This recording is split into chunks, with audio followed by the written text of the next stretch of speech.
ka bang napapansin sa iyong mga kapaligiran? Kay dumi na ng hangin, pati na ang mga ilog natin. Hindi na masama ang pag-unlad at malayo-layo na rin ang ating narating.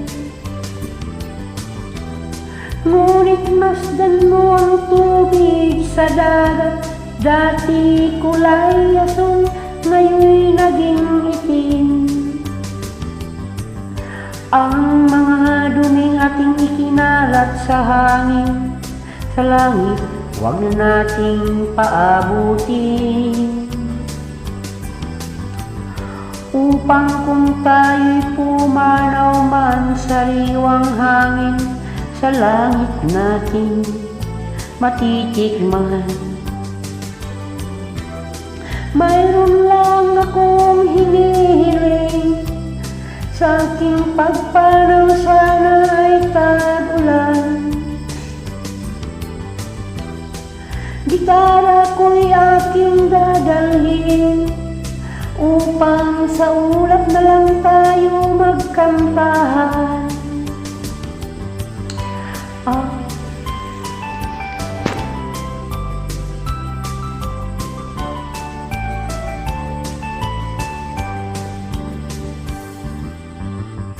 Ang mga bata ngayon lang isinilang, may hangin pa kayang matitikman. May mga puno pa kaya silang aakyatin, may mga ilog pa kayang lalanguyan. Bakit di natin pag-isipan ang nangyayari sa ating kapaligiran?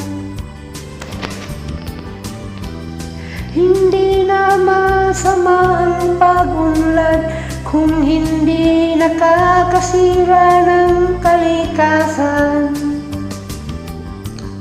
Darating ang panahon, mga ibong gala ay wala na madadapuan.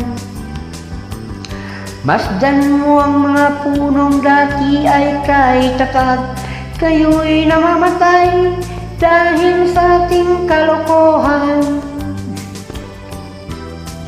Lahat ng bagay narito sa lupa, biyayang galing sa Diyos kahit nung ika'y wala pa.